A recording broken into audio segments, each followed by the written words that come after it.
he'll be here in about 15 minutes. Oh, wait, he says he's only running 4 minutes behind, so. Recording in progress. Okay, well, we'll get started though. We do have quorum. There's 4 of us here. There's Deborah Dawson, Mike Lane, Susan Courier, and myself. And it's November 14th, about 9:03, and we'll call the meeting to order. Were there any changes to the agenda? Anybody? Okay. And now it's public comment time, and we do have a visitor here with us today. And his name is Chris Milner. And I just want to read a few things, Chris, the rules of the legislature. I agree to a 3-minute time limit. I agree not to raise my voice. I agree not to use lewd, obscene, profane, slanderous, or libelous language or speak or act in a manner that would tend to incite a breach of the peace. I agree not to speak about county personnel matters.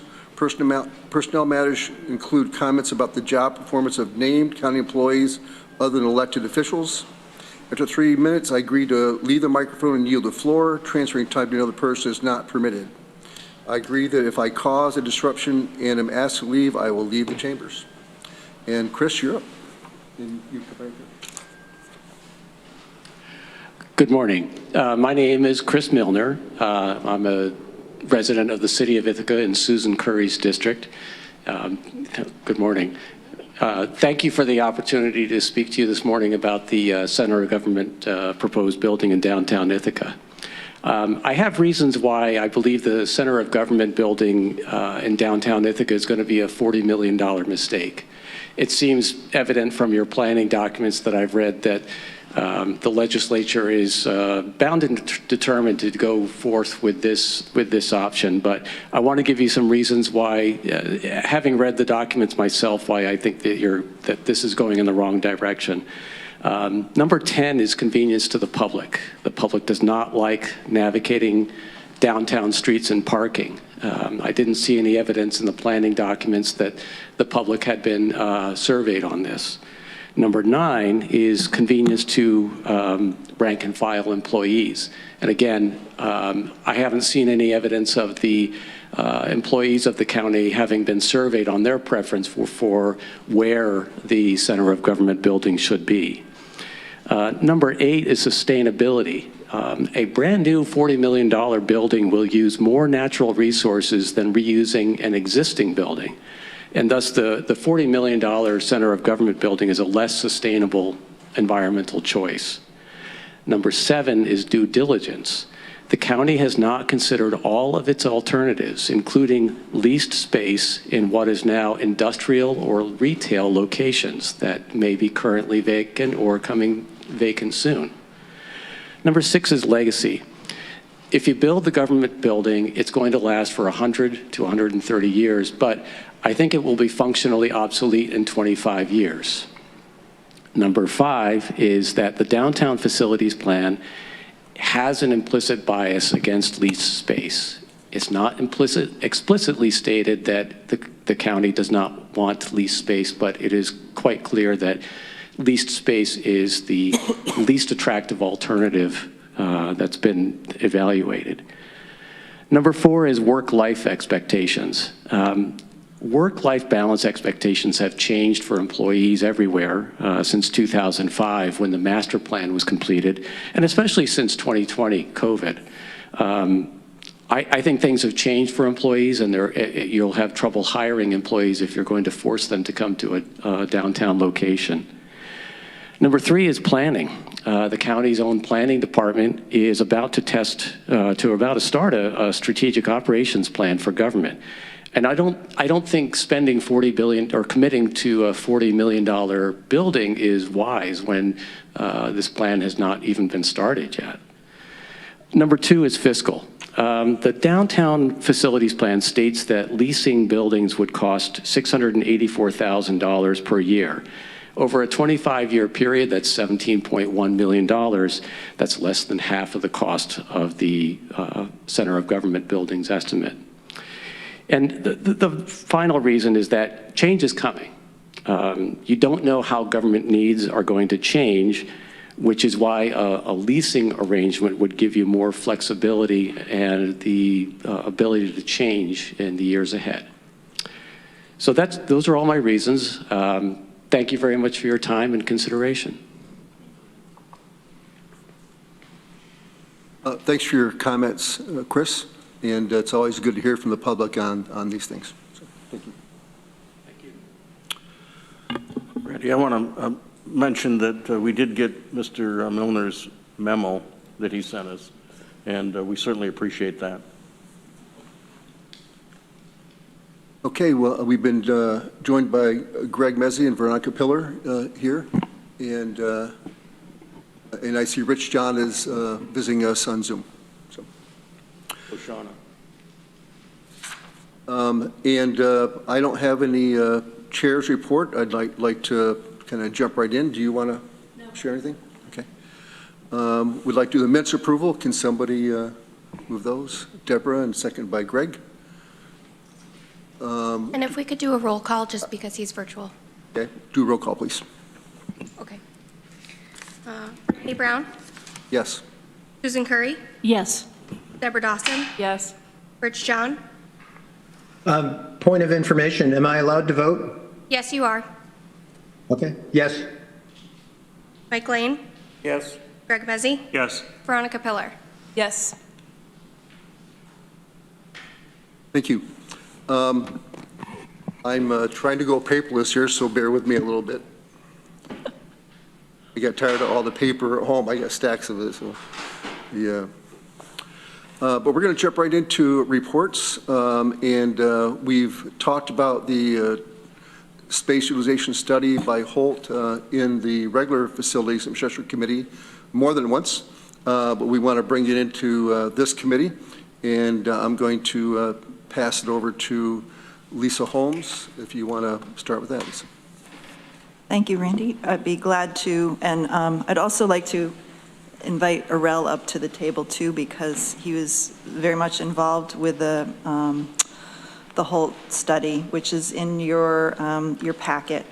So, and I think that my remarks toward this will merge into the next item on the agenda, which is the space utilization. But in 2019, in spring and summer of 2019, we engaged with Holt Architects, who did an updated space study among county departments that potentially could be located in the center of government and surrounding downtown campus buildings. And they, in the process of meeting with departments, they compiled the space needs, the major and minor adjacencies that departments were looking for with other departments, whether they were public-facing or not, and any other unique needs that they had, and they updated into the space study that is in your packet. Since 2019, a few changes have occurred. I'm sorry, I keep saying 2019. It was 2022. It was not that long ago. It was 2022. Most notably, some departments in the study added a few staff here and there. The planning department added 3 staff in the transportation function. And the workforce development and workforce development board merged into one department. So whereas they were 2 separate departments before and were in the space study considered in, a couple of different places, now if we consider those departments, we should consider them as one. So they don't fit in the same permutations that they did previously. So those are the major updates that I see from the Holt study. So given that, I have preliminarily laid out, based on that study, some of the considerations and recommendations for moving forward together with AREL. And I'm going to share my screen. Okay.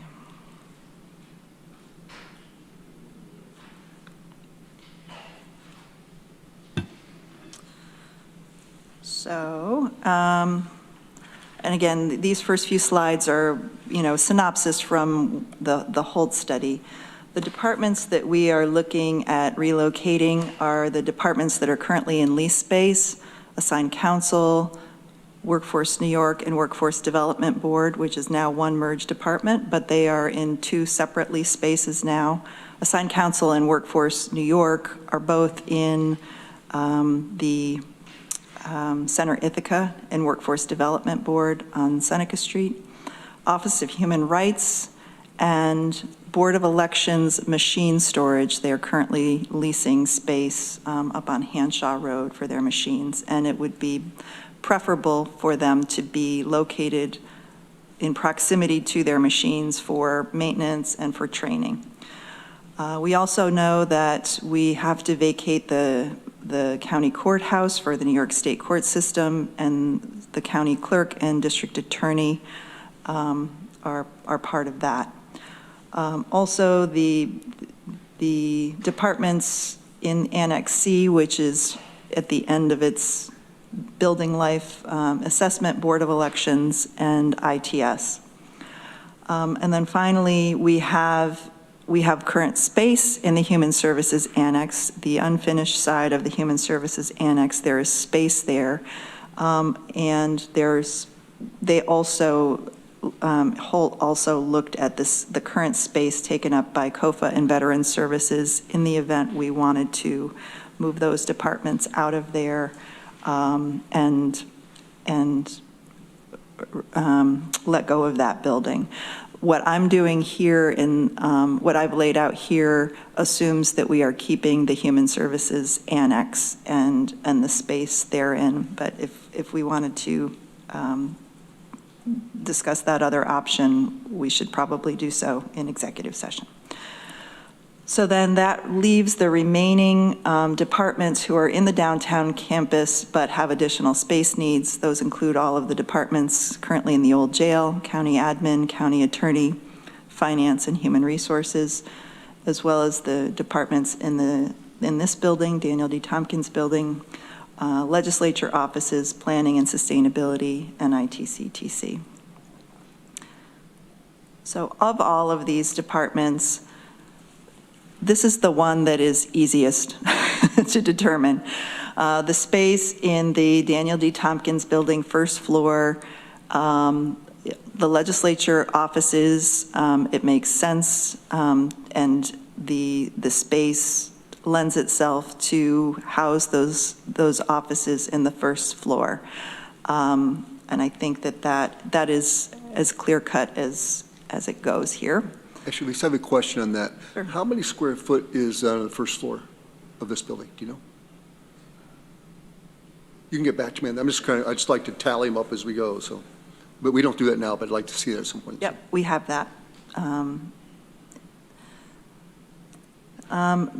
Secondly, oops, sorry, spoiler alert. Secondly, the Human Services Annex, and I've put options here for the use of that space. I see Rich has his hand up. I don't know if you want to. Yes, Rich, do you want a comment? Yeah, I just want to clarify. You're saying use the whole of the building for legislature? Yes, the first floor. But we'd maintain chambers on the second floor? Yes. Okay, thanks. Sure. So in the Human Services Annex, the departments currently there are Office for the Aging and Veterans Services. Option A assumes that they stay in the Human Services Annex, that there's a build-out in the back of the annex, which is, I think, already started, a temporary build-out anyway, to house veteran services because they now have 3 staff and who are unable to be accommodated in the front of the building, and to include the Office of Human Rights there in the Human Services Annex. So those 3 departments in the square footage fit well and can be accommodated there. There are there's some logic for keeping them there in that they are all public-facing. They have all been working in this same corridor. There is the proximity to the Human Services Building, Department of Social Services, as well as Social Security are important for both the Office for the Aging and Veteran Services. And the public is somewhat accustomed to finding them there. The other option and the other department that will fit in that building is Board of Elections together with their machine storage. And Board of Elections is also a public-facing department, and this would be somewhat equivalent to their space on Buffalo Street. And the back of the building could accommodate their machine storage. It would be first floor space that we would be utilizing for machine storage.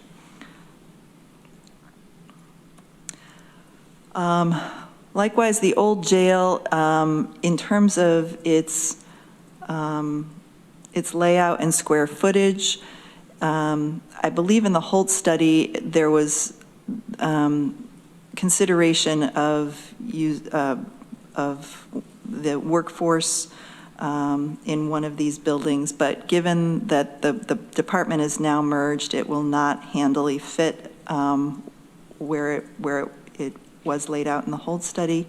The departments that could be accommodated in the old jail could be assigned council program, planning and sustainability, and ITCTC.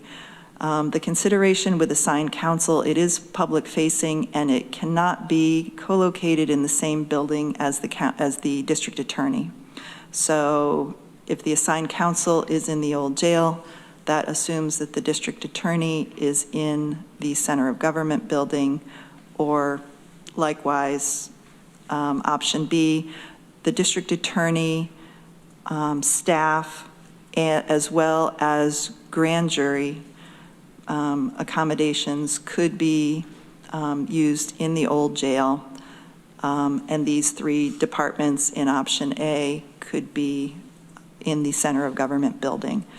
So in that option, would the DA take the entire old jail? Yes, and the space for grand jury. Yes. I would have to look. 14? Okay, thank you. Yes, Mike? In F&I, we also talked about the possibility of having IT in this building.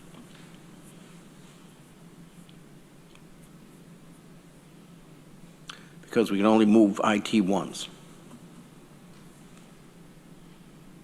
We did not consider, we discussed this last night, and I'm not sure in terms of, we had talked about, I guess it could be discussed some more, but the fiber connections, we would only be looking to move IT once from the building C by not deconstructing that building until the new center of government is built, and then move IT to the new center of government building. Well, that's one possibility. Yes. I'm not certain in terms of the moving of the equipment and the fiber to the old jail, what that would entail. It would need to be further discussed.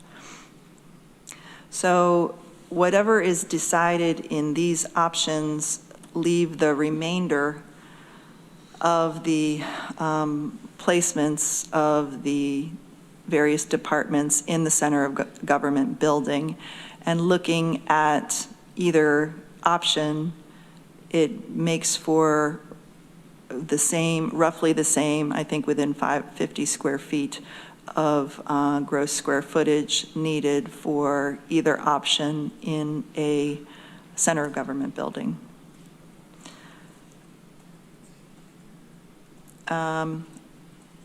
These last few slides are just different pictorial views of what we're talking about. Option A, number one, the building number one is the old jail with assigned council planning and sustainability, ITCTC.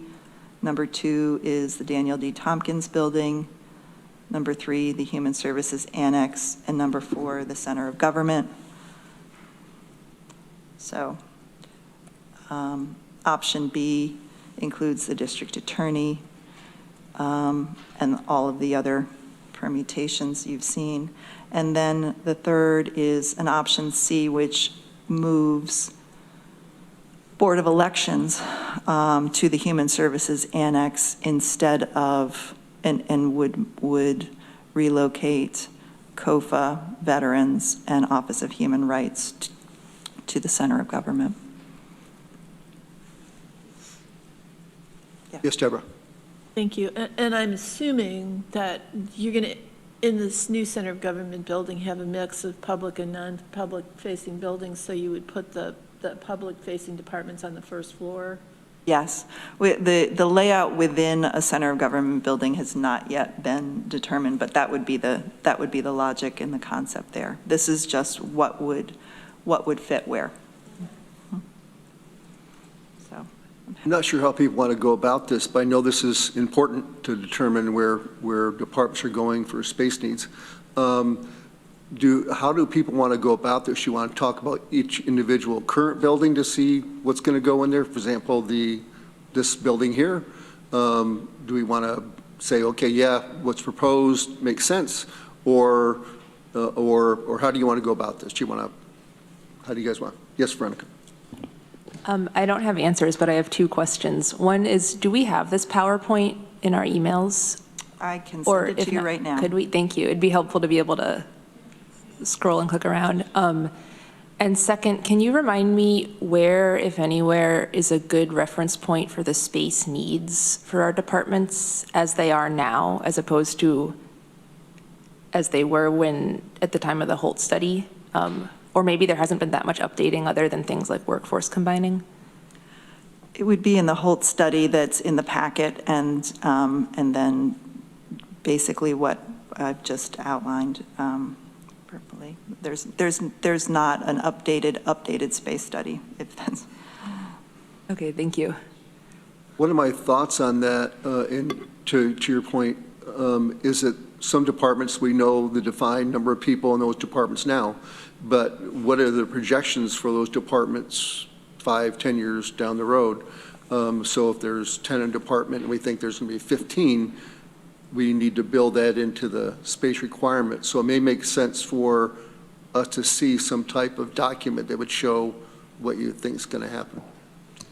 Or build in a percentage When each department? When Holt did the space study in 2022, they used, they built in a percentage, kind of an inflation factor for staff.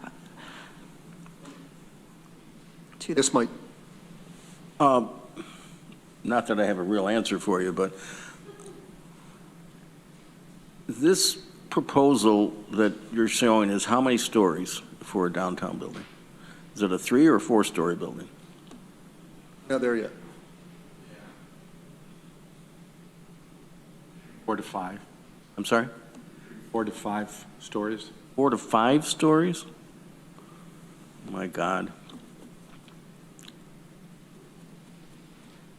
I was thinking 3 to 5, but we haven't made that determination. Yes, Deborah?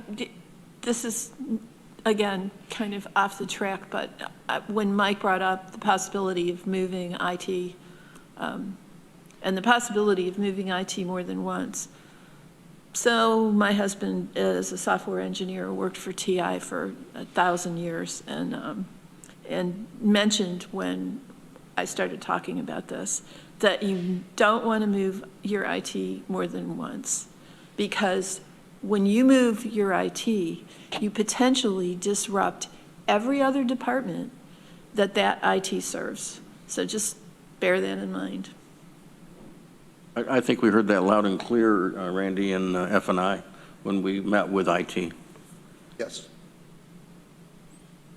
How does everybody else feel about that? Does everybody agree that's the right way to go with moving IT once?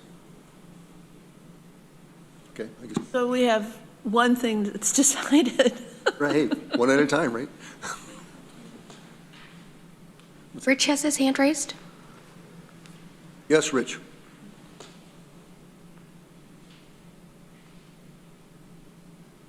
Yeah, I think we should just keep moving IT.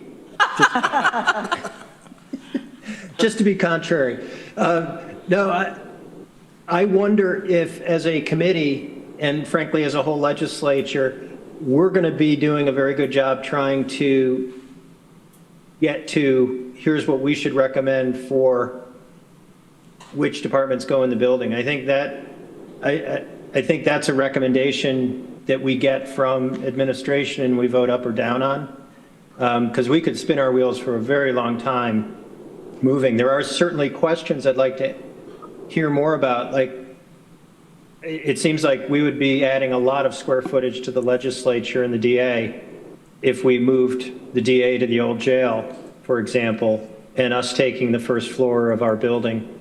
I'd like to understand where that's going. But for this committee, I'm wondering if we should take a step back. I thought Chris Milner raised a lot of really good questions in his memo. And whether we agree or disagree, and I think we may end up disagreeing, but we should really have answers to those things. And that seems to sit before we get to where departments sit in a new building. Just what I'm thinking. Yes, Mike? Rich, I think you make a good point, but when I tried to keep things going at a slower pace, I was particularly heavily abused over that, so. Well, abuse has its place, Mike, but and I don't think we have to go slower, but I think attacking that question, particularly, are we able to account for change over the life of the building? And it sounds like we have growth factors built in, which is good, but will there be some fundamental changes in the departments we have? Can we readapt the use of the space? I think we can answer these questions, but I think we need to. And the other question that he raised that was intriguing to me was, could you just rent a big building? And then you put all that change question on some landlord where if the building isn't working for us anymore, we just move. That has an attractive element to it. I think there's a lot of pluses to us owning our building and being where we are looking to be. But I'd like to have good answers. Mike? Something outside it has come up today that I didn't understand, and I think that's about the space needs for DA. I mean, I'm having a hard time understanding why they would have to take over. Yeah, 18 employees, one whole building. All of the old jail building. We've got 3 departments there now, right? And I'm just wondering about that. So, when we've talked about the center government building, I think I voiced that I wasn't super excited about building a building. Didn't we vote in the legislature that we're moving forward with this? I forgot didn't we vote that we're moving forward with this? Yep. yes, and that's why this committee was formed. Right. So I just wanted to, I think that looking at lease space makes sense to me, in some ways. But my thought is that we need to move forward with this. And if we get to the point where, this is going to cost more than we want to spend, then that's going to be a vote we're going to have, right? I mean, we're doing it. This is a financial analysis as well. So we need to understand all the things that we're going to do and get them in a row. To your comment, Rich, I think it's extremely important that we define where departments are going to go. I think this again, once it generation thing of where we're going to put people, and which ones are going to be interacting with the government at the most. But you can't determine the space and the size of the building that you're going to build if you don't know what's going to go on the first floor of this building.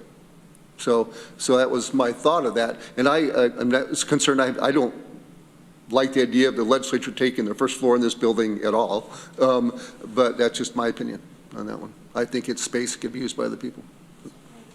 Randy, if I could respond to that? Sure. I agree with you. We need to know. What I was saying is, I don't think our committee is the place to go to say which departments should be in the new building. I think we need to approve a plan that's an overall plan, and we can question it, but we don't have the expertise or the time we're going to take with the number of us trying to develop the plan.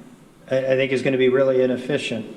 I would much rather have county administration say, here's the proposal, and we add departments or subtract departments or make them bigger or smaller from there, rather than kind of blue sky this. Yes, Susan? Yeah, I just want to echo that, because I think county administration understands how each department interacts with each other and how they interact with the public. So I would look to county administration for a recommendation of all of those plans that were presented. Yes, Shauna. Good morning. Thanks for letting me join your meeting. I agree with Rich and Susan. I think that they understand the departments, and it would be great to have a recommendation from them, maybe a few different options, and for us to, or for your committee to vote on the options. I think it would be really difficult for a committee to try and figure out the space needs, try and figure out the people in the department, and only the departments really know their own needs. So I personally would leave it up to Lisa, and if need be, maybe we, I don't know if that's part of the consulting or part of the work that Holt can do to update the study. But I'm not sure that it would be a great use of committee time to use it doing that.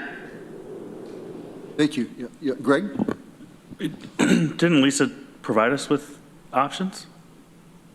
I mean, isn't that what? Yes. Isn't that what we just did? Yes. I don't know. I just seem confused.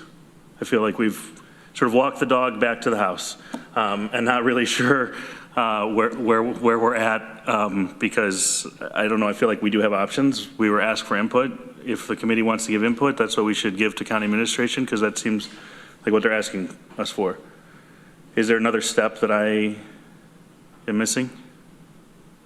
I think you're right. I think my thought was that, we're going to agree on 90% of what administration recommends, but there's going to be some tweaking that's going to have to be done based on our opinions or observations. Yeah. So, but I think that the thought process of this discussion was to move this 90% of the way and figure out what questions we have on the other things, and go from there. So I think that's why we asked for Lisa's recommendation.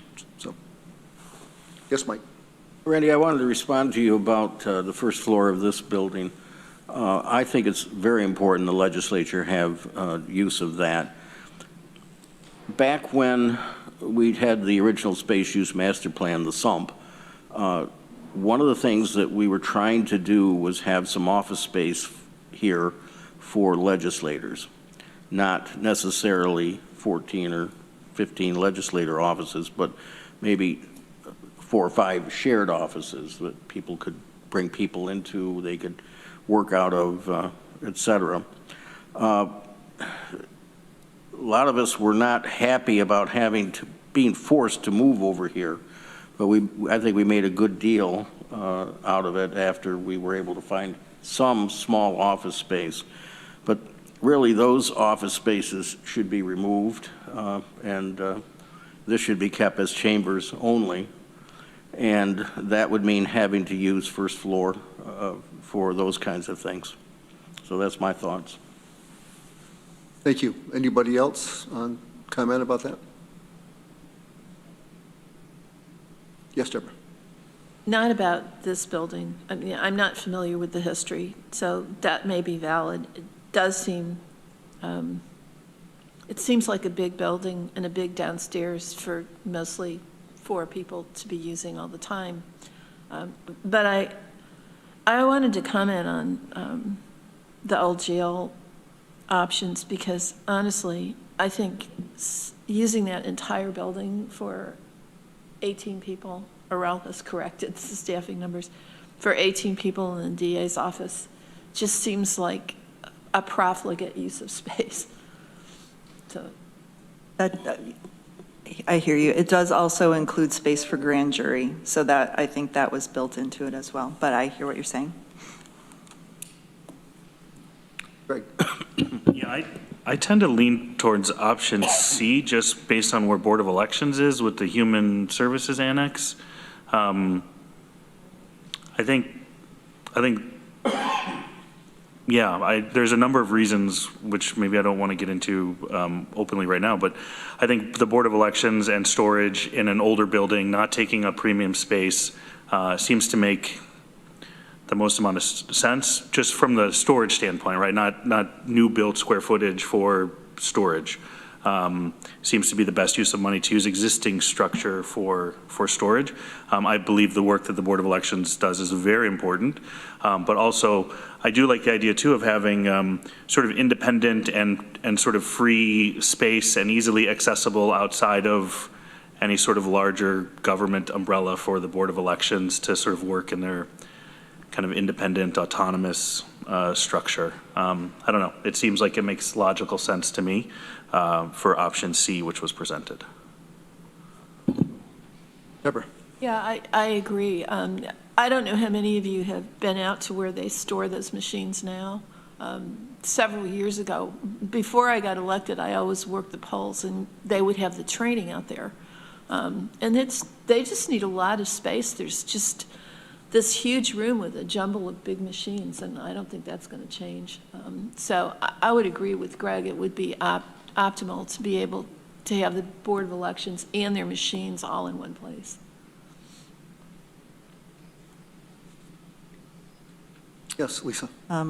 To further expound on that, so if the Board of Elections were to be in the Center of Government building, the machine storage would likely be in a lower level and with access via freight elevator. So they would be in the same space, but the kind of prime first floor real estate would not be used to store machines. I also just wanted to step back a bit to the Mr. Milner's public comments and the questions that were raised. I think many of those questions were grappled with this summer when several staff completed the downtown facilities plan for addressing space needs, and we looked at, did a cost comparison of various options between purchasing and leasing and renovating existing buildings. So that document may be useful to take a look at, to try to discuss point by point what some of the concerns that were raised, because we were asking those same questions as we compiled that document.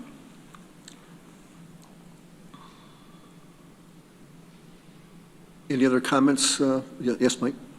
Just on the storage of the voting machines, you're going to have access for trucks to get to them, and that may be restrictive on the parking areas if we have it in the Center of Government building. Right now they're off campus, and they can get to them fairly easily in the storage area they're at, but they aren't close by. So I think we need to think about that.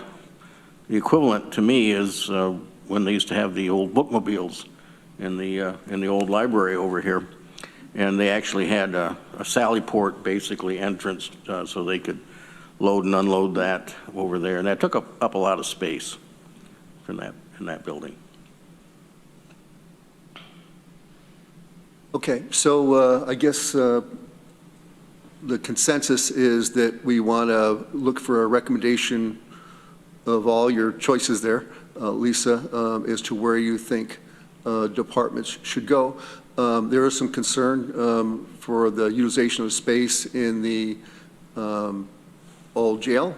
I have concerns about utilization of space here. So I'd like to see, and get thoughts from other people, utilizing those spaces as best we can, right? So let's get as with growth that you may need. So if you would, everybody comfortable with that idea, or any comments on that, or? Deborah? Yeah, I was just wondering if it would be possible if there was some department that was relatively small that you could put, say, on the first floor of the old jail, and then give the top 2 floors to the DA's office. I mean, how many people do we have squished into that building now?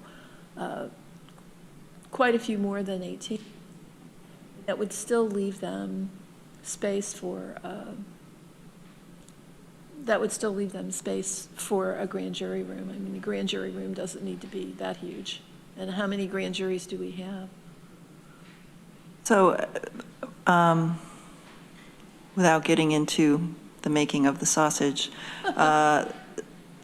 smaller departments like the county attorney could remain in the old jail, but the proximity of the county attorney to HR, admin, and finance is a consideration because of the daily need. So, and then other smaller departments, it would just, I'll go back and take a look, but it starts to pull apart some of the adjacencies. Okay. Yes, Mike? If you put the grand jury room in the old jail, I think you got to think about making that a secure building. I think the grand jury room should stay in the main courthouse. What does the court system say about that? No, I mean, the space that they used to have for grand jury was on the second floor across from the courtroom, and that has been taken over now by the courts. It used to be shared space. Some of you may remember it was a conference space, had built-in bookcases, big table in the center, not large enough. They need space for 30 people, so it's 1,000 square feet. Currently, they're using space, the vacant space at the Human Services Annex. And what we're actually working with them right now is to temporarily, until we do a center of government, is provide space on the ground floor of the main courthouse, which is only temporary. The courts realize that in order for us to move forward with the project, we've got to provide some temporary space for grand juries. So the county clerk has space on that lower level that they've, since they've scanned a lot of documents over the last several years, created some space, which is a little bit shy of 1,000 square feet, but I think it'll work for Matt for grand jury.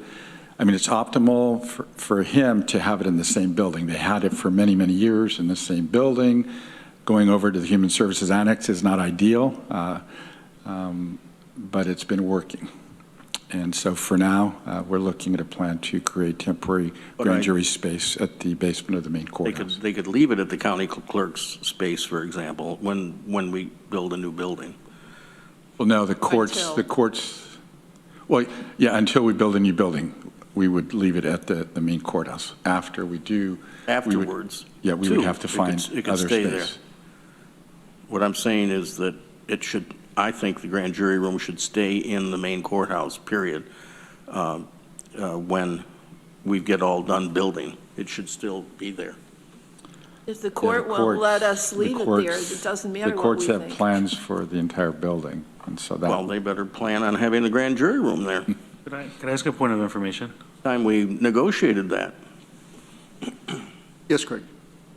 Just for my understanding, not fully understanding the courts and the relationship there, trying to peel that onion apart slowly, is the grand jury room and space responsibility of the county or the court? The county. And so District attorneys. so that's what the court system is saying, is that the responsibility of the grand jury room is that of the DA and the county? Correct. And Mike, I think what you're advocating for is that as a court.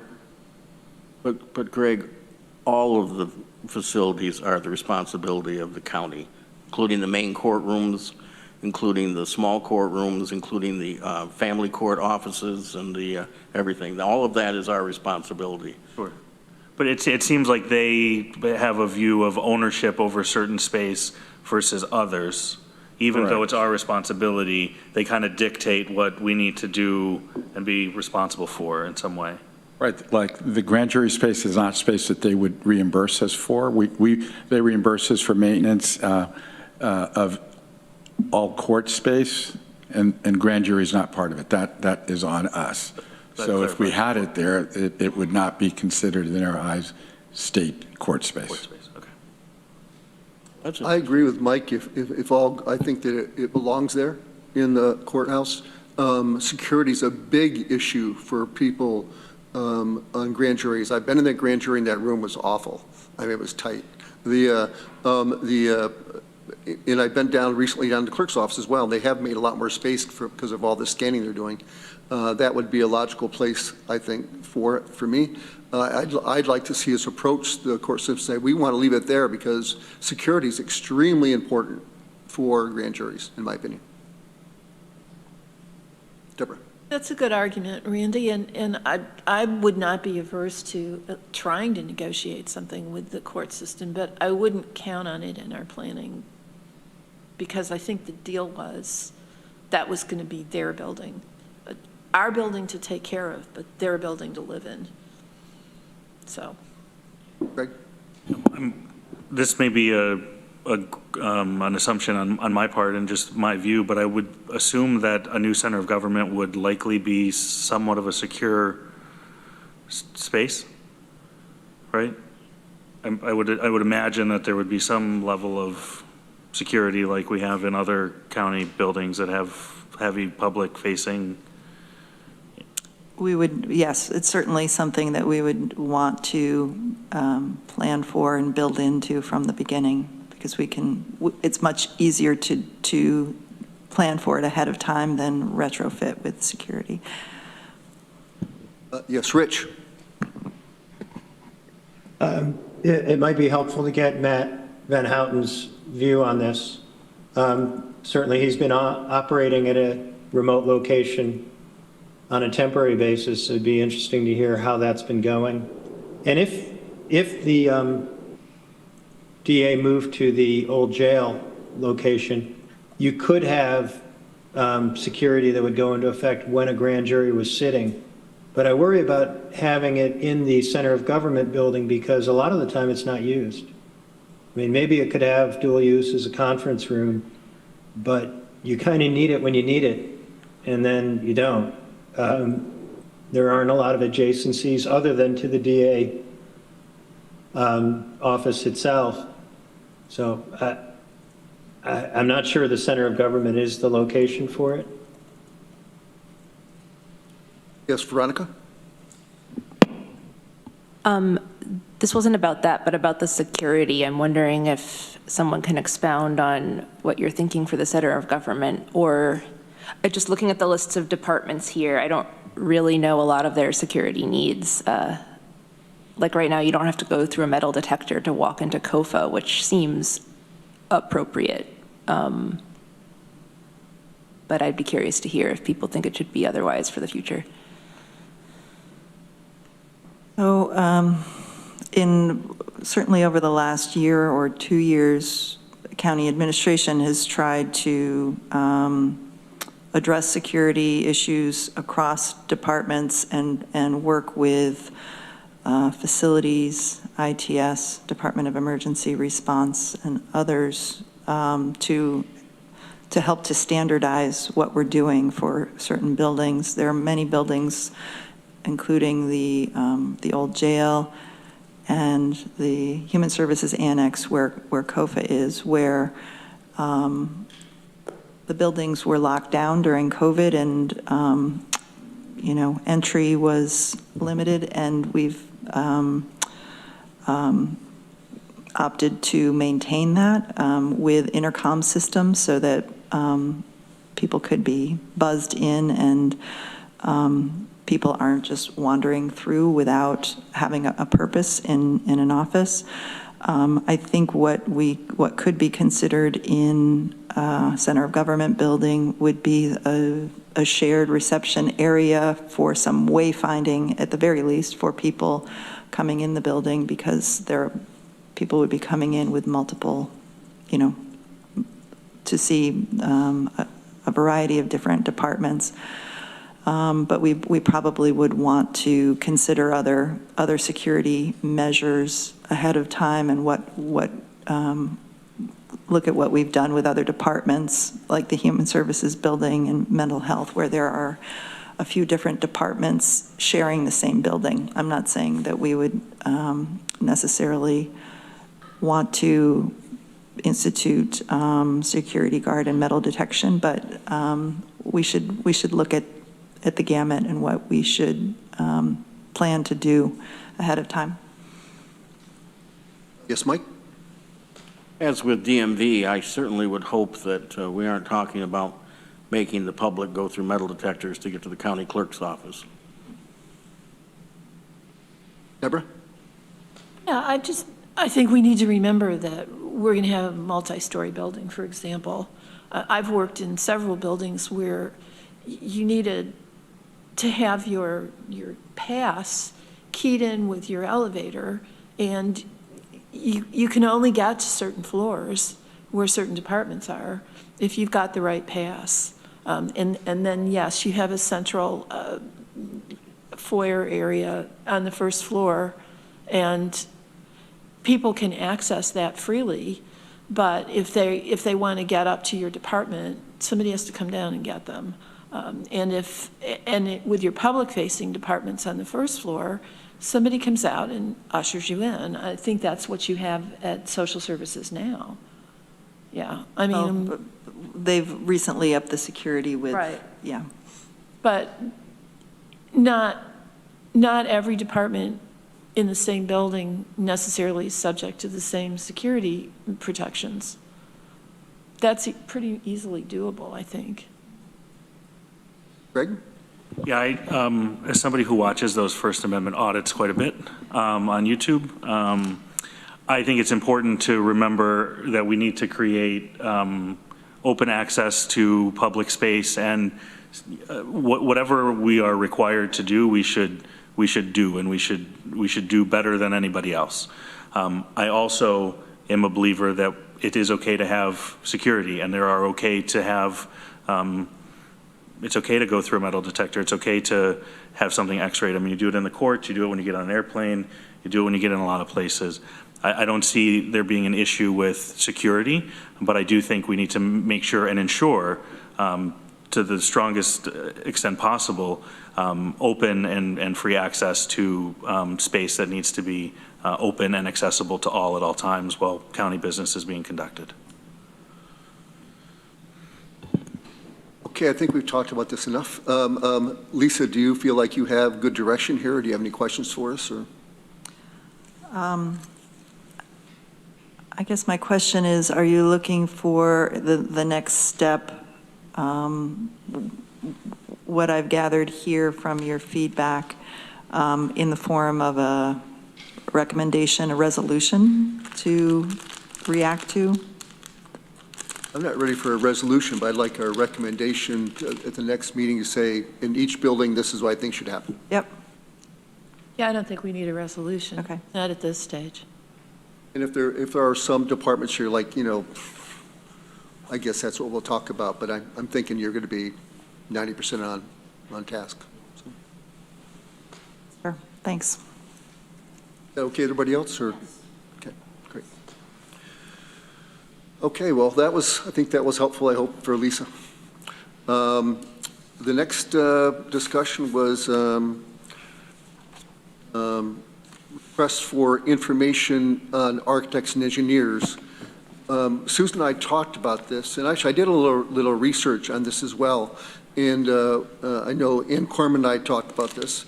We liked Holt. I think they're great. But our thought was this is a once-in-a-lifetime thing, and we'd like to branch out and try to offer this opportunity to other entities. There are quite a few minority and women-owned architects in New York State, some highly regarded ones that have built buildings like we're looking at. So the thought was that we could send out this request for information and just gather people that may be interested. I don't know if it has to be just for New York State. I know there's a lot in Washington, D.C. and other places. I'd like to open that discussion. And maybe, Aurel, do you want to jump on that one, or how complicated that is? Or?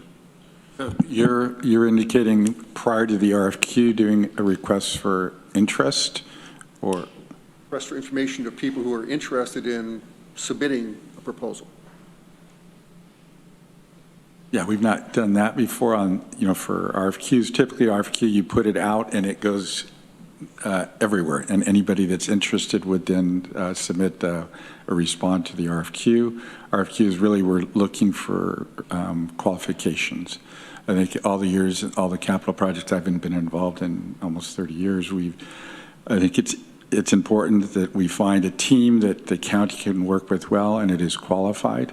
And as part of the RFQ process, we interview several architects, engineers, and teams. Many team up with consultants to either meet the MWBE requirements, which are important for us in this aspect.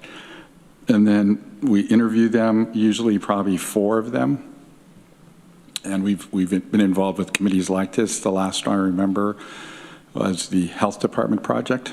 We had a fairly large team there of staff and legislators. And then we make a recommendation by consensus of who we should select. And then we negotiate fees with that consultant. If we feel that the fees are higher than we want, then we go to the next consultant. So it's not assured that we will, arrive at the first consultant, but my experience, all the RFQs that I've done, we've always been able to negotiate reasonable fees with that consultant. So I'm not really concerned that by putting the RFQ that we will not get a good interest because there are very many online where you can put it out there, and we would work with the finance purchasing department to make sure it's put out there. I mean, those that have approached me are looking at putting together teams that would look at one of the important things is to be sensitive to the historic nature of the area and the building. So they're going to bring experts in that. Geotechnical is important because of the location of the site. So they're going to have geotechnical engineers. So many firms are just architects, so they're going to have to bring in an engineering firm as well. Landscape architects as well. So I expect to see several respondents that have teams. Those that have expressed interest already have been, and these are firms that we've been working with on projects, or Labella, Tetra Tech, Holt, and those would all be bringing in teams. So, I mean, that's at least what I can share as far as my experience in working with consultants following an RFQ process. I think what I said before is really the team that's important, not just for staff that would be working with them, but also the legislature. I realize that this project is not going to be a simple one in the design phase because we're going to be designing for multiple departments. It's easy when you're designing for one department or even 2 because you meet with them and they have, opinions and views on what, they want, how they want their space designed. But here we have multiple departments. And so I act as a referee with the consultants because a lot of consultants want to give the departments what they want, and we can't do that. I had to do that during the space study as well. Had to sit in the meetings because some departments would ask for more space than I thought they needed. And so I would act as a referee. But I've been pleased all these years with the consultants that we've been able to work with, and Holt is one of them, but I've worked with Labella, Tetra Tech, Jacobs Engineering and others. And the team has always been important, who we work with, that they represent us well and they understand the values and what we're trying to achieve through that design process and also going into construction. So I guess what I'm saying is I would like to move forward the way we're doing, just to make sure that we get it out there. And typically what I would do is like every 2 weeks, I check to see how many responses we're getting. And the process that we follow with procurement is they can express interest electronically. So we get a list. That doesn't mean that they're going to submit a response, but I get a copy of the list and then I make a call to them. I said, we'd really like you to submit a proposal and try to get them to commit to submitting proposal. Just like in bidding, you get a lot of contractors that pick up the bid packages, but not necessarily bid it. So we want to make sure that we have a good participation in that process. And if we have to extend the due date, I'll do that. There's nothing that holds us to a 30-day, response deadline. So I'm not concerned that we will get good interest in this project. But if the committee feels strongly about that, we could go through that additional step, request for interest. You just jogged my memory. I think this was the process we used for renovating the library in 2016, 2017, with all requests for qualifications and the interview with architects and the plans. Okay, that worked very well, just saying. That was a really successful project. Yes, Mike? I think it's really important to get out not only about having the qualifications for trying to figure out the inside, but what it's going to look like on the outside. Now, Deborah's spoken to this as well.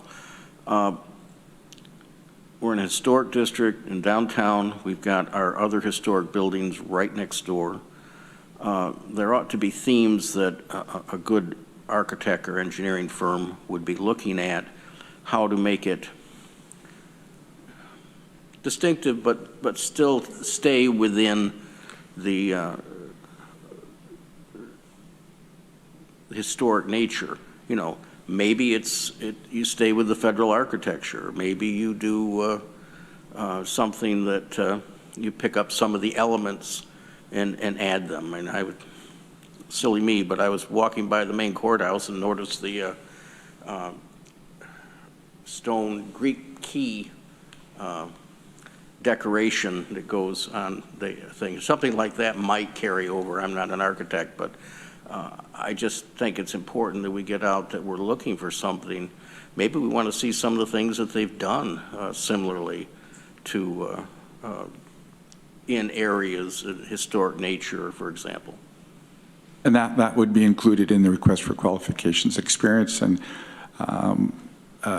projects specifically where they've done either historic type projects, but that it would be all part of the request for qualifications and also part of the evaluation when we as a team would evaluate the consultants, evaluate them on that experience. Greg? Yeah, I like I always like the idea of broadening for a national search or looking for national firms. I don't know why I have this sense that I'd like this to be a New York State or within some sort of community which we identify with outside of just being, from a broad national context. Just kind of my personal opinion. I would like to see a New York State firm or, again, a minority women-owned business, whatever all those pieces come together but for some reason, I guess I'd prefer to keep it a little closer to home than have it be a New York City or a California-based firm or something like that. Just my original sense. And then, I think this is something, maybe, Arel, I talked with you briefly about it at some point, but for the committee's sake, I think it's important as we look to blend with the historic nature of the area, what that actually will cost us as opposed to what it would be if we built a building that fit nicely within a historic space, but maybe didn't have the significant stone detail or other architectural detail. I think it's really important, right, as we look to cost, what making it really fit, because right now we're on a site that's in a historic district with 2 non-contributory buildings, right? So we'd be putting another non-contributory building in a historic district. I think that's important to recommend. It's not like we're taking down a historic building and putting up something else. We're taking down 2 non-contributory buildings within a historic district. So I just think we need to understand what the cost of that is, and is that worth that additional expense to truly fit a true historic nature within a historic district when the 2 parcels are currently non-contributory to the historic significance of that district, is my understanding. Thank you. Yes, Deborah? Yeah, I would imagine if it was a huge price differential, that would be something we'd have to consider. But I think in the scheme of building a 48,000 square foot building, the decorative elements of it on the outside are not going to be a big percentage of the cost. And I acknowledge that the buildings will be replacing are certainly not contributing buildings, but I think part of our obligation to the community is if we're going to replace those buildings, we should replace them with something that blends. You know, and I'm willing to pay 2% more to do that. Yes, Mike? Yeah, we could build a big box. We could use cement board on the outside. We could, you know, have it just be a plain Jane kind of building. But I think we'd be not doing what we ought to do. And I think that's making something that the people of Tompkins County could end up being proud of. And of course it's going to be more expensive if you have architectural details. That's why a lot of privately built buildings don't have them now. They're just big box apartment buildings or whatever.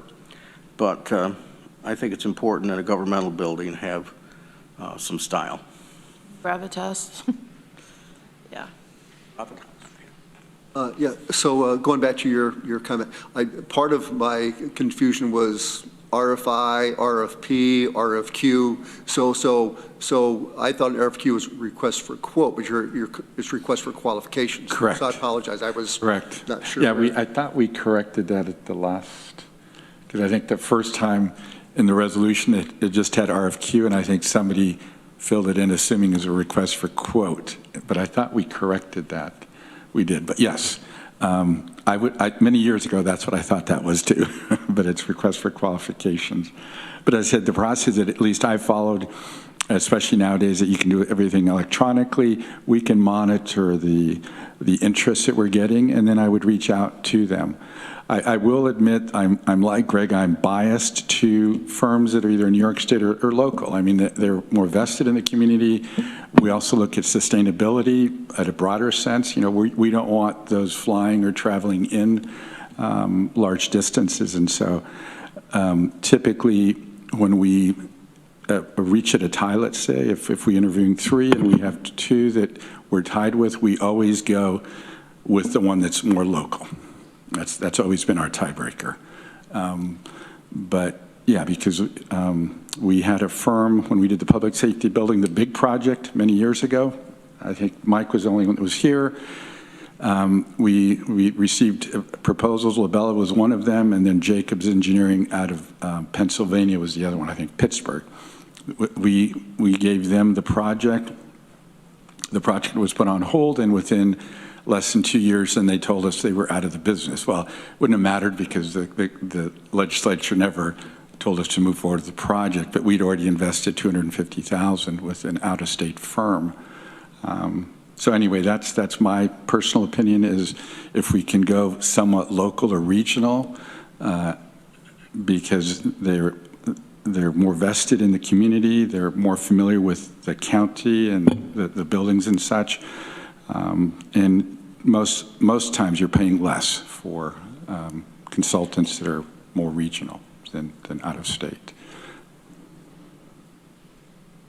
Okay, so is everybody comfortable with RFQs. RFQ qualification process? Should we have Arel put that together and submit that at our next meeting, or do you just want him to go ahead with that process, or how do you want to go? Do we ordinarily do a resolution for these RFQs or not? I think typically, No. I mean, once we've been authorized to move forward with the project, then we move forward with the RFQ, I mean, basically all the steps for that project.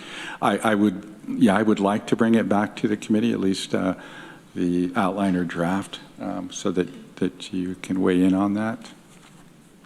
Susan agrees with that. I agree too. It's a good idea for us to look at it. But we don't need a resolution. Right. We just need to, okay, that's sensible.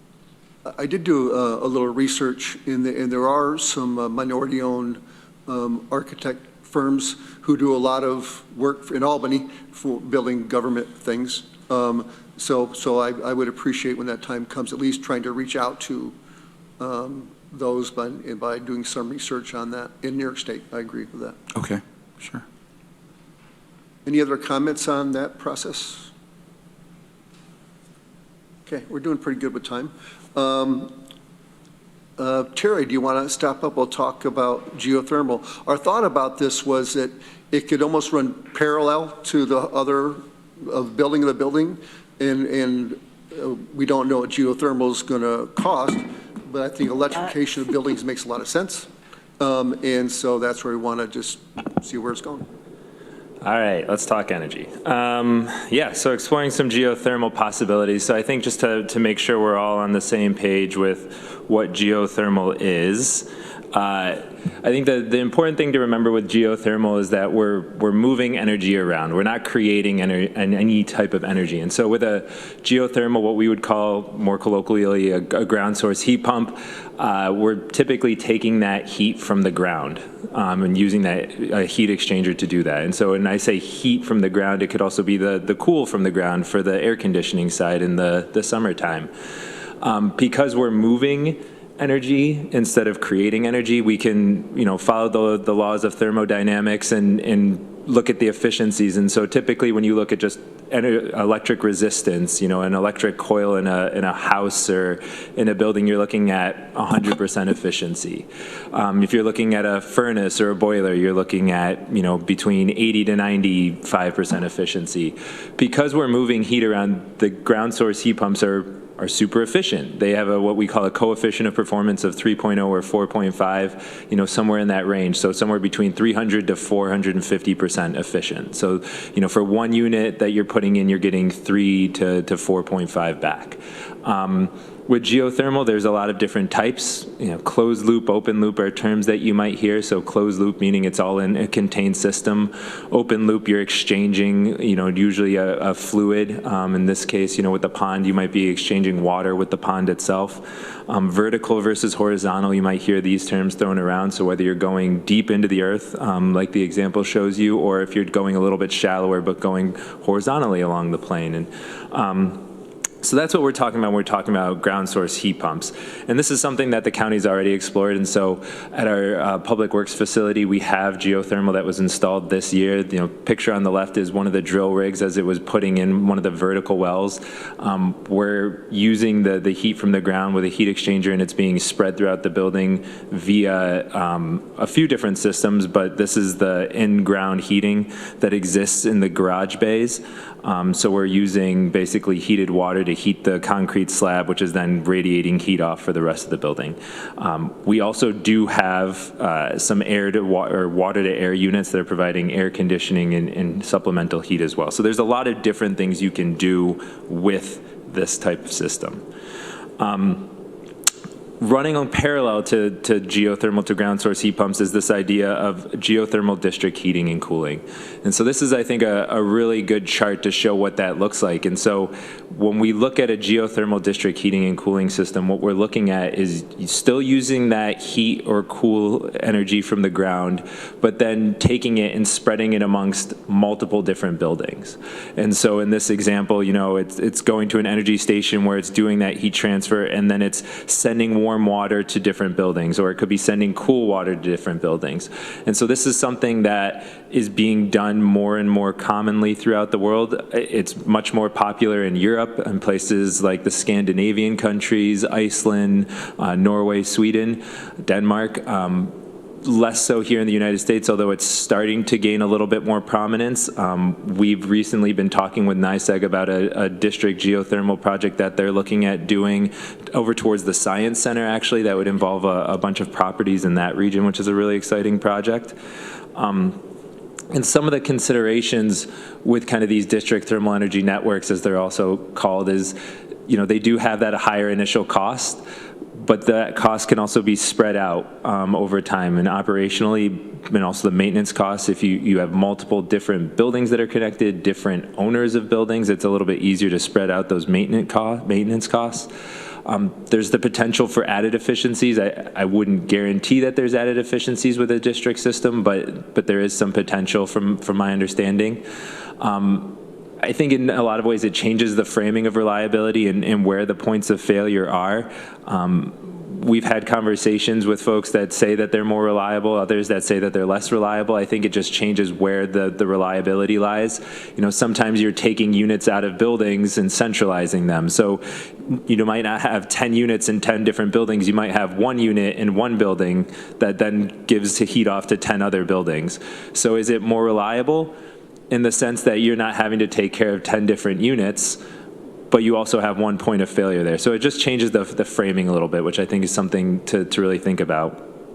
In Ithaca, specifically, one of the things that I don't know that many people are aware is, but Ithaca sits upon a shallow aquifer. Typically with geothermal, you're going down almost 500 feet. So once you hit 500 feet, it actually the regulations change and you need to go through a different permitting process. So a lot of the vertical wells are going down 499.5 feet. In Ithaca, there's an aquifer that sits at about 250 feet. And so when you're trying to go down, you're not able to get as much heat because you're not able to go as deep vertically, which is important in an urban setting where you might not necessarily have the ability to go out horizontally. So that changes the calculus for some of this, but in those conversations with NYSEG that I mentioned earlier, they're actually talking about tapping into that aquifer and using the heat that exists in that aquifer to be able to supplement the building. There's some really interesting possibilities there as well. And the last kind of consideration I wanted to bring up with the district thermal energy network, and one of the reasons why Aurel and I have talked about this a little bit and why we're thinking about it more and more for this kind of area that we're talking about is really around those space concerns and retrofitting. So, if we look at this DeWitt Park block, this aerial version of it, those buildings in red are obviously county-owned buildings. The buildings in yellow are the two houses of worship, the former IC Conservatory. And when we look at kind of where we would be putting these wells, really what we're left with is this green area. So we're looking at, can we put in enough wells in this green area to be able to meet the heating load of all of the buildings in red, and potentially that new center of government building that we're talking about. And with this shallow aquifer, with the inability to go down to that 499 feet that you would typically go to, it may be an open question whether we have the ability to dig enough wells that could satisfy the heating capacity for all of these different buildings. And so what a district heating system might be able to do is if you were able to then connect all of these buildings together, if you were then able to maybe talk to these houses of worship, the potential conservatory, it might add in a whole new area that you could consider going into and then sharing that heat around. And being able to put wells into an additional parking lot, into potentially DeWitt Park, suddenly becomes a really interesting possibility for what it could do for the entirety of the block. And so what we've done so far is we've had some initial conversations with the First Presbyterian Church, our neighbors over there to the west. They are very open to this idea of a district heating system. We talked to them to understand the ownership structure of DeWitt Park. So it's owned by the First Presbyterian Church. They have a lease/maintenance agreement with the City of Ithaca. That's $1 a year. So they have interest. They've talked to the Baptist Church. There's some interest from the Baptist Church in exploring what this could possibly look like. So in principle, we have the bones of something there. I've talked with NYSERDA about this. So NYSERDA has shifted their clean heating team's focus to really be promoting these district thermal energy networks, or what they're calling C10 community thermal energy networks. They do a monthly webinar series on this. They're really encouraging communities to explore this more and more. They're providing funding opportunities. So there's a program of notice, 4614, that provides funding for design and for actual construction. They have FlexTech funding for feasibility, and they're really encouraging folks to do kind of this district thermal study approach. So along those lines, I've had some meetings with NYPA, Tatum, New York Geo, which is a industry group dedicated to geothermal and ground source heat pumps in New York State. And so I've talked to them to find out kind of what their thoughts are, what the possibility is. Is this something that would be feasible? And everyone so far has said, yeah, this sounds like something that in theory could work. So then comes the next part, is how do we find the funding to do one of these studies? And so, looking around, we've had conversations with the Park Foundation. They are amenable to seeing a grant from the county that would help cover the cost of that initial feasibility study. We've talked to the city. Obviously, DeWitt Park is something that is used by many people in the city. It's something that the city has maintained. And in initial conversations, it's been positive so far. The idea of, can we look at doing a district system that could also lend itself to reimagining DeWitt Park, which is a conversation that the city has been going over for some time as well. So they're amenable to that in principle as well. So in terms of next steps, where we want to take this is, in 2024, start to do that work on an initial feasibility study. That study would be about $100,000 to $115,000. I would love to do a test well as well, to go down to explore that aquifer, to see underneath the DeWitt Park area how deep is that actual aquifer before you hit it. So that would add cost, as you would imagine. Luckily for us, FlexTech covers 50% of a feasibility study. So Arel and I have talked. He's graciously said that I can borrow some funds from the facilities budget and green facilities capital. So the plan right now is to try and make up the rest of it with Park Foundation, and in conversations with my counterpart at the city, possibly using some funding that they might have available to explore this as well. So in terms of a timeline, January, we're looking at applying to the Park Foundation for some funding.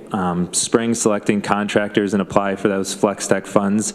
If all goes well, feasibility study in the spring and summer, and then in the fall have that completed study that would give us the relative cost, the funding approach if we were to look at doing just traditional geothermal, how that would look and whether it would make sense to explore a district system instead. That test well would give us the information that we would need to move forward with a more thorough design in either direction, whether we decide to do individual geothermal for each of those buildings or for a center of government building, or whether we wanted to keep pursuing that district heating proposal. And then if we did do that test well, it would be a fully functioning well that would tie into any future project that we did. So that's particularly interesting. And if we decide to move forward on a community thermal energy network or a district heating network, we would look at probably in 2025 starting to apply for that NYSERDA pond for design work. So that's where we're at right now. Some of this was born from the Green Facilities Project, which envisioned using or doing geothermal for a lot of these current buildings that we have, the old jail, this building, the courthouse. And then we had started to think about a district heating system before the talk of a center of government building really was moving forward. And so, this is definitely something that could tie in. I think the timing works in talking with Arel. In terms of the design, we would obviously want to know as we go into the design phase on a center of government building whether we're looking at tying it into a larger system or whether it's going to have its own individual system. But I don't think there's anything that is stopping us right now from moving in parallel processes, as you kind of stated earlier, Randy. So that's the plan right now, and I'm happy to entertain any questions. Questions from anybody? Or Mike? How familiar are we with the geothermals in the area, larger ones, and what kind of trouble they're having with them? For example, I know in Dryden Town Hall is geothermal, and while they like it, they have a lot of trouble with the equipment and getting people to service it properly. I don't know about PRI. I don't know what our experience is at the airport at this point. But I wondered, are you looking into that so we don't get some nasty surprises if we go ahead with this? Yeah, I think one of the tricky things with geothermal is that each project is pretty individual. It's not like slapping in a furnace or a boiler, which I think is pretty replicable. When you're dealing with different rock sediment, different ground geologies, I think there's always a sense that things can go wrong. And so, I know with PRI, they did have some issues with their system. It was an open loop system, and they dealt with some issues with water quality that led to some issues with the system. The system at the airport, my understanding is that it's doing pretty well. There's a system at Purity Ice Cream that has been in there for, I think, the last 5-6 years that's been doing pretty well. So we'll certainly talk to other folks that have these systems. We'll look at our own experience at both the airport and now at the Public Works facility. But I think the key will just be really having a good design in this and really making sure that we're doing our due diligence in terms of who we have do the design and making sure that we're accounting for all the different possibilities in terms of the ground geology and the system itself with the condensers, the piping, the heat exchangers, et cetera. I imagine if we put in a system like you're talking about, we'd have to contract probably with some professionals to maintain it. Yeah, and that's, I'll maybe defer to Aurel on that piece. Because I'm guessing, Aurel, that your crew wouldn't have the expertise for that. Well, for district geothermal, because you'd probably have a larger kind of central plant, probably not. If it's for multiple buildings, we would feel more comfortable contracting that out. At our building, like was mentioned, we turned on the heat about a month ago on the perimeter, kind of the hydronic heating. It's been great, but no control. It was actually overheating because they still had to do the controls.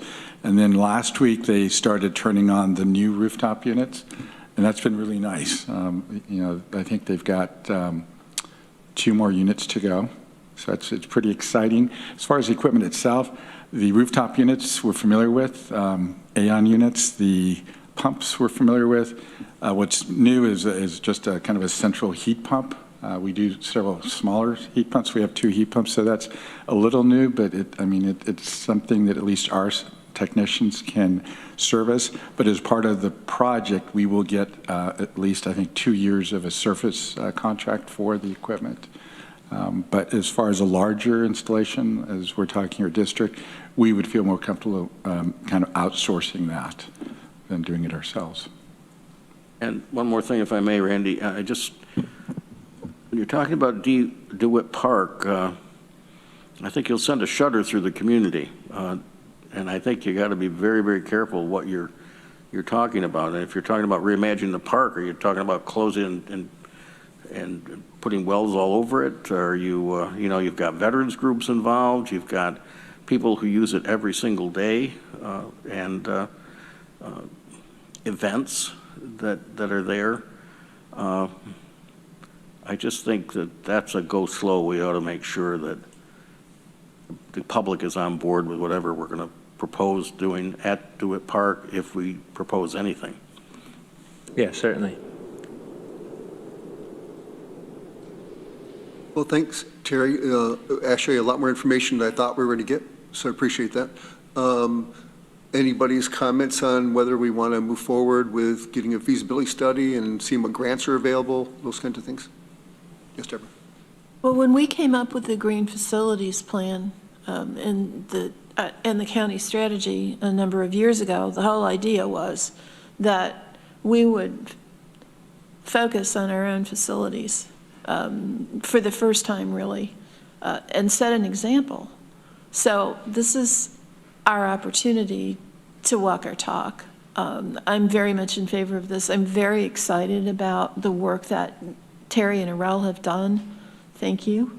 I think the possibilities of working with our neighbors, I don't know whether it would end up being a district system or a local system, but I don't see, if we really are committed to this strategy and to green facilities, I don't see the sense of moving forward with a new center of government and not using geothermal in some form.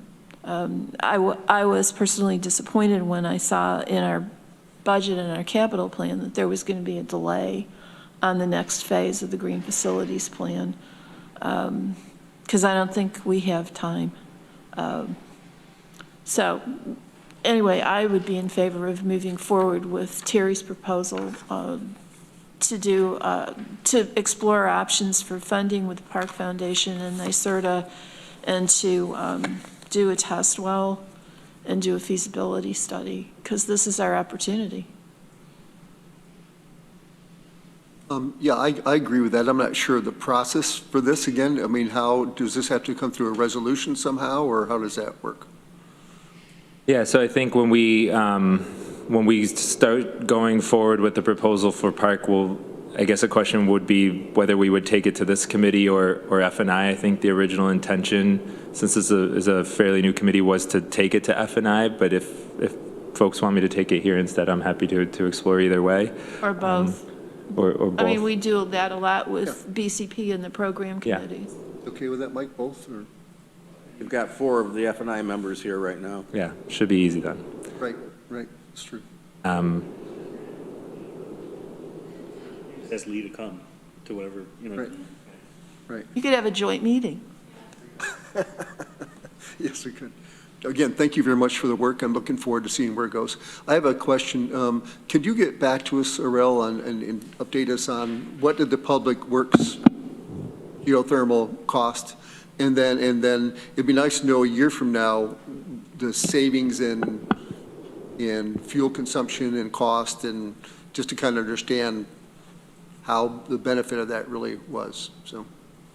Sure. I think when we presented it a few years ago and then a few months ago, I said this decision was not based on savings. I mean, this is renewable. It's a very expensive project, so you're not going to see huge savings, over those initial years. In our lifetimes.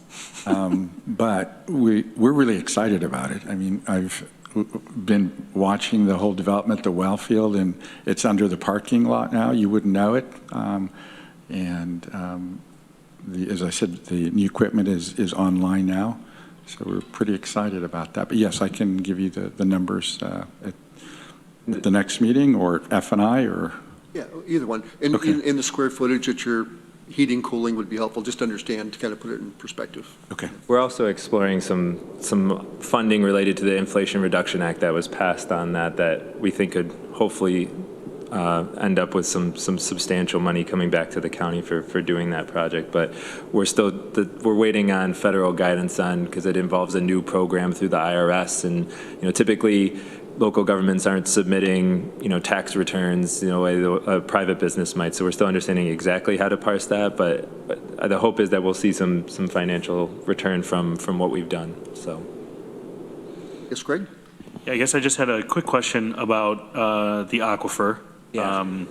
I'm not a geologist, so. And again, I'm not either. So I just, again, trying to wrap. We just had a lengthy discussion at the legislature about water quality and making sure we protect and preserve water. I just want to make sure that we go down a path that everything we do is safe, and I just get a better understanding or statement of understanding of what it means or what the potential impact could be with this aquifer. Are aquifers typically used in is that the whole point is to hit an aquifer, or is to avoid an aquifer? What's the goal, I guess? Depends on the aquifer. Yeah, right. Yeah, I think that there is an element of it depends. I think there are some projects, like the NYSEG project, our understanding is that they are now actively trying to use the aquifer because there are some benefits to that. There are other projects that don't want to go into an aquifer for whatever reason it might be. I think rest assured, whatever process is involved will definitely involve the DEC in substantial permitting and regulations, and so we'll be making sure that if that's the path that we decide to explore, that we're in full concordance with whatever rules are there, and that we're doing our due diligence and making sure that it's something that's not going to have an adverse impact on the rest of the community. I'm sure we would do all those things. I just want to make sure that we sort of lead with that and we're transparent, especially. It's important to state that for the record, absolutely. Yeah, thank you. Do we And a know, lot of that is the reason you have a test well, right? Yeah. Yeah. do we know if it's artesian? I do not know. A lot of them over in Freeville are, the underground ones. Terry, do you feel like you have direction from us, or? I do, thank you. Great, thank you very much. That was helpful. Okay, we're doing okay for time, so we want to just discuss the project manager, which we approved in our last budget, if memory serves, and wanted to kind of get updates on where you think we should be going with that. So. All right, so thank you, Legislature, for approving that OTR.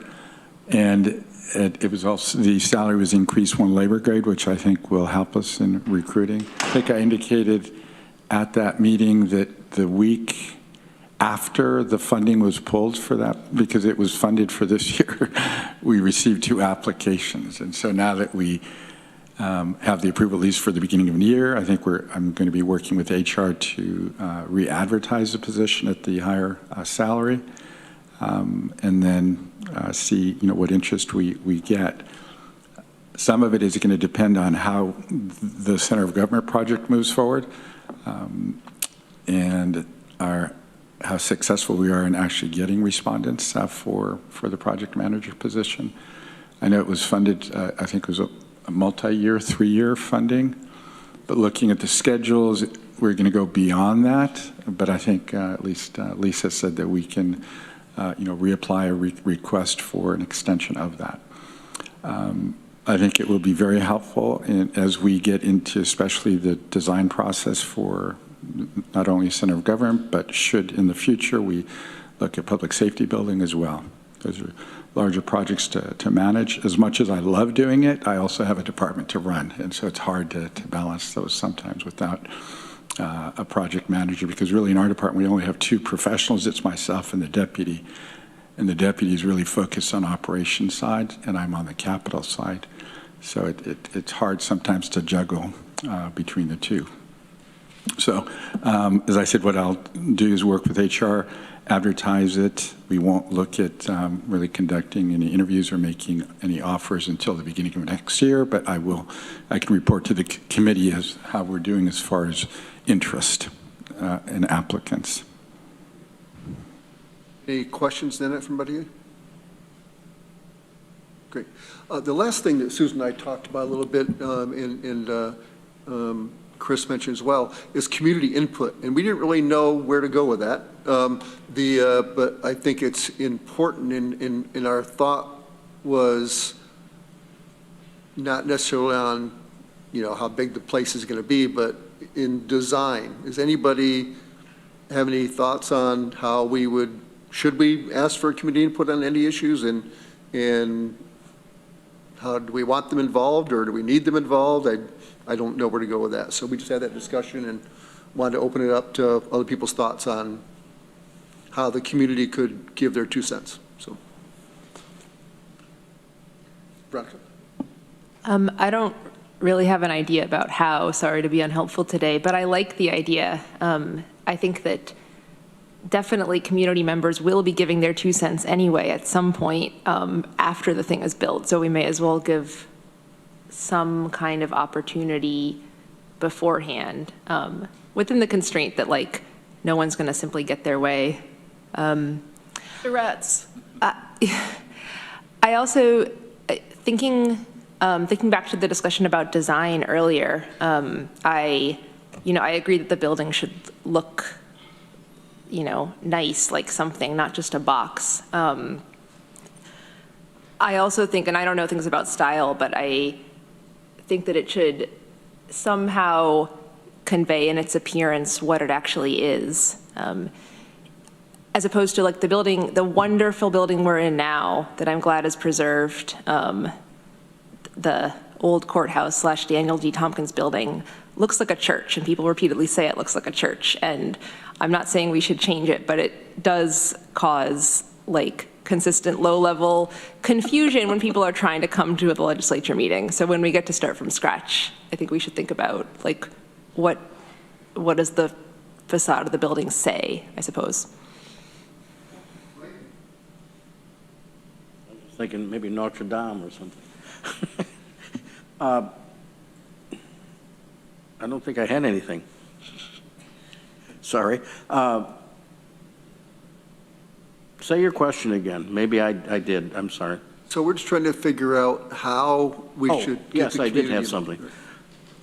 I think you need something to present to the public, elevations or things like that before you can really, I mean, we could have a public meeting and say, what do you want? But they don't know what we need for offices and all that. But if we had some mock-ups of different styles of buildings, I think we'd hear a lot. 2 or 3 elevations. Yeah. And I know when we did the special committee for the sale of the old library site, we had some public meetings, but we had public at every meeting about that.